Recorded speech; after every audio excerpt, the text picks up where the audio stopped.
தமிழ்நாடு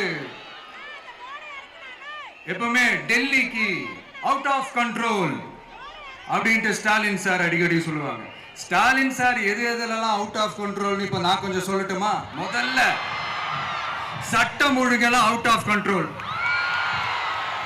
பெண்கள் பாதுகாப்புல out of control,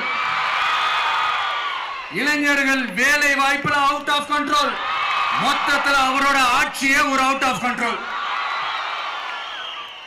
இந்த வருஷம் பிகினிங்ல சட்டசபையில பேசும்போது சொல்றாங்க, மக்கள் எல்லாரும் ரொம்ப மகிழ்ச்சியா இருக்கிறாங்க, அதனால நானும் ரொம்ப மகிழ்ச்சியா இருக்கிறேன் அப்படின்னு. மக்கள் சந்தோஷமா இருக்கிறத பார்க்கறது கூட ஒரு சந்தோஷம் தான் சார், அது யாரும் இல்லைன்னு சொல்லல. அப்படி உண்மையிலேயே மக்கள் உண்மையிலேயே சந்தோஷமா இருக்கிறாங்க அப்படின்னா ஏன் சார் விவசாயிகள் போராட்டம் நடக்குது? ஏன் சார் மீனவர்கள் போராட்டம் நடக்குது? ஏன் தொழிலாளர்கள் போராட்டம் நடக்குது? தூய்மை பணியாளர்கள் போராட்டம் ஏன் நடக்குது? அங்கன்வாடி ஊழியர்கள் போராட்டம், செவிலியர்கள் போராட்டம், மருத்துவர்கள் போராட்டம், மாற்றுத்திறனாளிகள் போராட்டம், அரசு ஊழியர்கள் போராட்டம், ஆசிரியர்கள் போராட்டம், இடைநிலை ஆசிரியர்கள் போராட்டம், பகுதி நேர ஆசிரியர்கள் போராட்டம். இதெல்லாம் உங்க ஆட்சியில மக்கள் மகிழ்ச்சியா இருக்காங்கன்றதுக்காக நடக்கிற போராட்டமா சார்? எனக்கு தெரிஞ்சு மக்கள் சந்தோஷமா இருக்கிறாங்கன்னா பொங்கல் வச்சு கொண்டாடுவாங்கன்னு கேள்விப்பட்டிருக்கிறேன். உங்க ஆட்சியில தான் போராட்டம் நடத்தி அவங்களுடைய மகிழ்ச்சியை வெளிப்படுத்துறாங்கன்னு நினைக்கிறேன். இன்னும் தீரவே தீராத பிரச்சனைகள்னா இருக்கிற இடம் பிரச்சனை, பார்க்கிற வேலை பிரச்சனை, பண்ற தொழில் பிரச்சனை, விலைவாசி பிரச்சனை, தண்ணி பிரச்சனை, பஸ் வசதி இல்லைன்ற பிரச்சனை, ரோடு சரி இல்லைன்ற பிரச்சனை, ஆஸ்பத்திரி சரியா இல்லைன்ற பிரச்சனை. இப்படி எல்லாம் ஒரு அடிப்படை விஷயங்களே பிரச்சனையா இருந்தா அப்போ ஆளுங்கட்சின்னு ஒண்ணு எதுக்குதான் இருக்கிறாங்க அப்படின்னு தானே மனசுல தோணும் மக்களுக்கு. ஆட்சிக்கு வர்றதுக்கு முன்னாடி தான் பொய் பொய்யா அடிச்சு விட்டீங்க, இப்ப ஆட்சியை விட்டு போகும்போது கூட பொய் பொய்யா பேசுறீங்களே சார், என்ன சார் இது?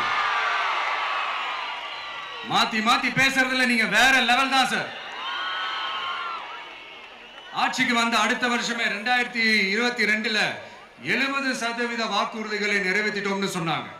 அப்புறம் போன வருஷம் 90% வாக்குறுதிகளை நிறைவேற்றிட்டோம்னு சொன்னாங்க. அப்புறம் இந்த வருஷம் 505 வாக்குறுதிகளை 404 வாக்குறுதிகளை நிறைவேற்றிட்டோம், கிட்டத்தட்ட ஒரு 80% வாக்குறுதிகளை நிறைவேற்றிட்டோம்னு சொன்னாங்க. முதல்ல 70, அப்புறம் 90, அப்புறம் 80. இன்னும் தேர்தல் நெருங்க நெருங்க அது 60, 50, 40, 30, 20ல போய் நிற்கும்னு நினைக்கிறேன். அதையும் அவரே அறிவிப்பாரோ என்னமோ எனக்கு தெரியல. முதல்வர் ஸ்டைல்லையே சொல்லணும்னா, பொய்யிலேயே பிறந்து பொய்யிலேயே வளர்ந்த புலவர் பெருமானே, கொஞ்சம் அதை திருத்தி சொல்றேன், புலுகர் பெருமானே, அது இன்னும் பொருத்தமா இருக்கு. அவருடைய அண்ட புழுகு ஆகாச புழுகு என்ன தெரியுமா? பெண்களுக்கு பாதுகாப்பு தமிழ்நாட்டில் எங்க போனாலும் கொட்டி கிடக்குதா. அப்படி அது உண்மைனா அண்ணா யூனிவர்சிட்டி அந்த பொண்ணுக்கு ஏன் சார் அப்படி ஒரு கொடுமை நடந்துச்சு? கோவை கல்லூரி பெண்ணுக்கு ஏன் சார் அப்படி ஒரு கொடுமை நடந்துச்சு? பெண் குழந்தைகள் பாதிக்கப்படுறதா கிட்டத்தட்ட 1000க்கும் மேலான போக்சோ கேசுகள் ஏன் சார் பதிவானுச்சு? போதைப் பொருள் கலாச்சாரம் கண்ட்ரோலே இல்லாம அது பாட்டுக்கு தாறுமாற எங்கேயோ போய்கிட்டு இருக்கு, வயலன்ஸ்லாம் தலைவிரிச்சு ஆடுது. அதுக்கு ஒரு ரீசெண்ட் எக்ஸாம்பிள் அந்த ரயில்வே ஸ்டேஷன்ல அந்த சிறுவர்கள் எல்லாரும் சேர்ந்து செஞ்ச அந்த சம்பவம். சட்டம் ஒழுங்கு சரியா இருந்தா ஏன் சார் இப்படி எல்லாம் நடக்குது? சட்டம் ஒழுங்கு சரியா இருக்கணும்னா முதல்ல தமிழ்நாட்டுக்கு ஒரு டிஜிபி வேணும் சார். எங்க சார் போனார் அவரு? எங்க அவரு? சும்மா இந்த ஆக்டிங் ஆபீசரை வச்சுக்கிட்டு அரசாங்கத்தை நடத்துனீங்கன்னா இப்படிதான் சட்டம் ஒழுங்கு சந்தி சிரிக்கும். முதல்ல தமிழ்நாட்டுக்கு ஒரு டிஜிபியை போடுங்க சார், அதுக்கப்புறமாச்சும் சட்டம் ஒழுங்கு சரியாகுதான்னு பார்ப்போம். சரிப்பா, கேள்வியா கேட்கிறிய, நீ வந்தா என்ன செய்வ அதானே கேட்கிறீங்க. கரெக்ட், கேட்கணும். மக்களோட அடிப்படை தேவைகளை தீர்க்கிறது தான் நம்மளுடைய ஃபர்ஸ்ட் வேலையே. அதை தீர்க்கிறதுக்கான அந்த தேடி போறது, அதோட சொல்யூஷனை தேடி போறது தான் நம்மளுடைய ஃபர்ஸ்ட் அஜெண்டாவே. கொஞ்சம் வெயிட் பண்ணுங்க. தேர்தல் அறிக்கை ரெடி ஆயிட்டு இருக்கு. தெளிவான ஒரு தேர்தல் அறிக்கையாவது வரும். என்ன நம்புற உங்களை நான் டிசப்பாயிண்ட் பண்ணவே மாட்டேன்.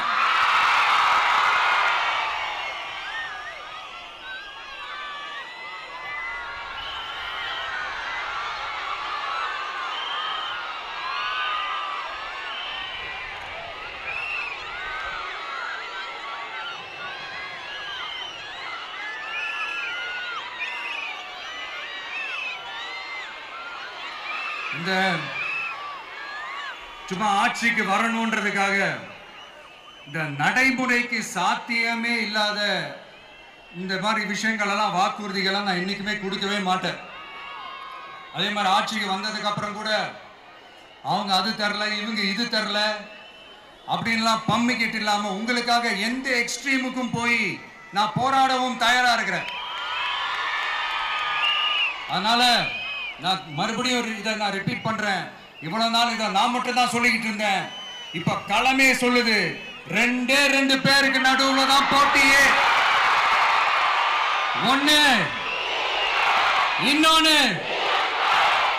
ஒன்னு தூய சக்தி டிவிக்கு, இன்னொன்னு தீய சக்தி டிஎம்கே.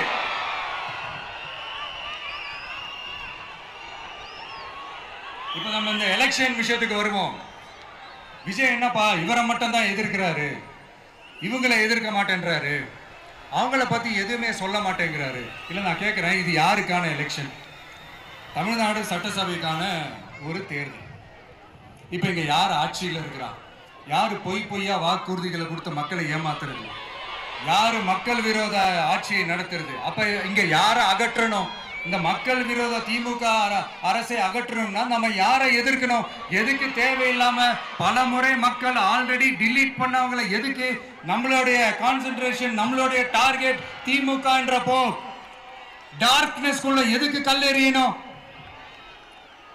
இங்க மக்களை விரும்புற விஜய் வேணுமா, இல்ல மக்கள் விரோத ஆட்சி நடத்துற ஸ்டாலின் சார் வேணுமா? அவ்வளவுதான் இந்த தேர்தலே. இதுக்கு நடுவுல வேற யாருமே கிடையாது. புரியுதுங்களா உங்களுக்கு? என் நெஞ்சில் குடியிருக்கும் சேலம் மக்களே,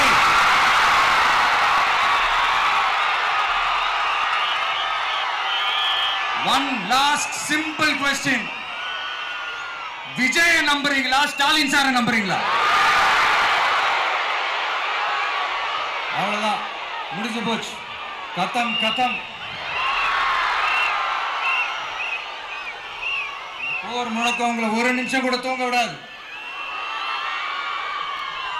இந்த போன லாஸ்ட் வீக் இந்த டிஎன்பிஎஸ்சி இந்த எக்ஸாம்ஸ், இந்த குரூப் 2 எக்ஸாம்ஸ் அதை அனௌன்ஸ் பண்ணிட்டு உடனே அதை கேன்சல் பண்ணிட்டாங்க. இது உலகத்துக்கு எல்லாருக்கும் தெரியும். கேன்சல் பண்ணிட்டு ரொம்ப சிம்பிளா டெக்னாலஜி ஏதோ சம் ஃபால்ட், டெக்னிக்கல் ஃபால்ட் அப்படின்னு சொல்லி அதை கடந்து போயிட்டாங்க. இத்தனை வருஷமா ராத்திரி பகலமா கஷ்டப்பட்டு படிச்சு எப்படியாவது நமக்கு அந்த வேலை கிடைக்காதான்னு அந்த எக்ஸாம்ஸை ஃபேஸ் பண்ண வந்த நம்மளுடைய தம்பி தங்கைகள் எவ்வளவு ஒரு மன உளைச்சலுக்கு ஆளாயிருப்பாங்க. அதை யாராவது யோசிச்சு பார்த்தீங்களா? ஒரு எக்ஸாம்ஸை ஒழுங்கா நடத்த தெரியல, இதுல உலக நாடுகளோட போட்டி போடுறாங்களாம். நம்மளுடைய தம்பி தங்கைகள் நம்ம அம்மா அப்பா கிட்ட சொல்லுங்க, யாரும் தைரியம், எல்லாரும் தைரியமா இருங்க. வரப்போறது உங்க ஆட்சி, நம்ம ஆட்சி.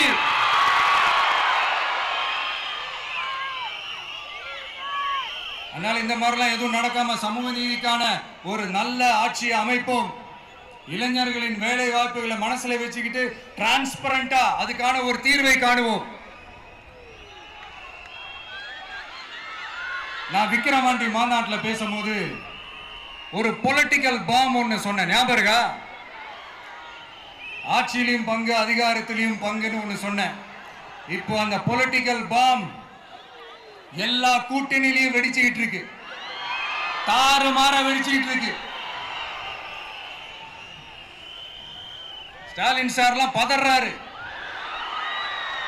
ஆட்சி அதிகாரத்தில் பங்கெல்லாம் தமிழ்நாட்டில் ஒத்து வராது அப்படின்னு சொல்றாரு.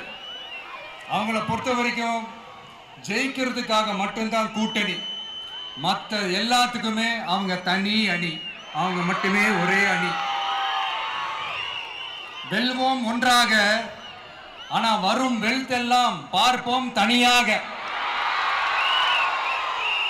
அந்த வெல்வோம் ஒன்றாக என்றது இதுதான் அந்த சீக்கிரட். புரிய வேண்டிய உங்களுக்கு நல்லா புரியும் நினைக்கிறேன். உங்களோட நான் இருக்கேன், நம்மளோட நம்ம மக்கள் இருக்காங்க. இதுக்கு மேல என்ன வேணும்?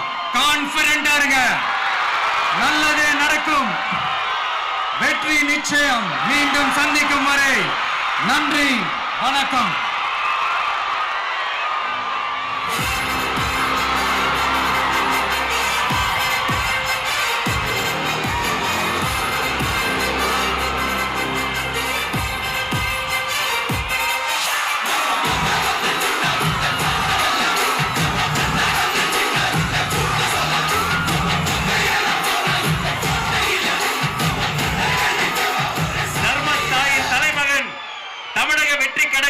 தலைவர் வெற்றி தலைவர் அவர்களுக்கு சேலம் கடக மாவட்ட செயலாளர்கள் உங்கள் சார்பில் நிறைவு பரிசு வழங்க மேடைக்கு வருகிறார்கள். சேலத்து இளம் சிங்கம் தமிழன் பார்த்திபன்,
தமிழ்நாட்டு மக்களையும் என் கழக தலைவரையும் காப்பாற்றுவதற்காக இந்த வீரமே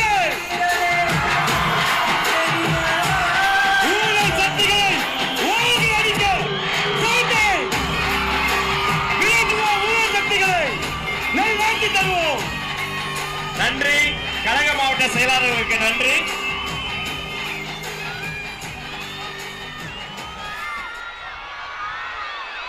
மாவட்ட செயலாளர்களுக்கு நன்றி.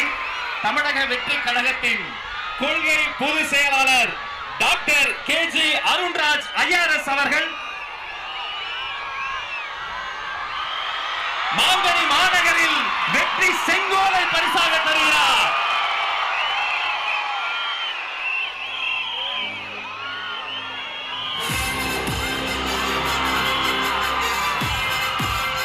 அந்த வெள்ளி செங்கோலோடு சேர்த்து மக்களின் சார்பில் மாங்கனி மாநகரில் மாவட்ட கழக செயலாளர் மக்கள் சார்பில் பொன்னிற செங்கோலையும் தருகிறார்.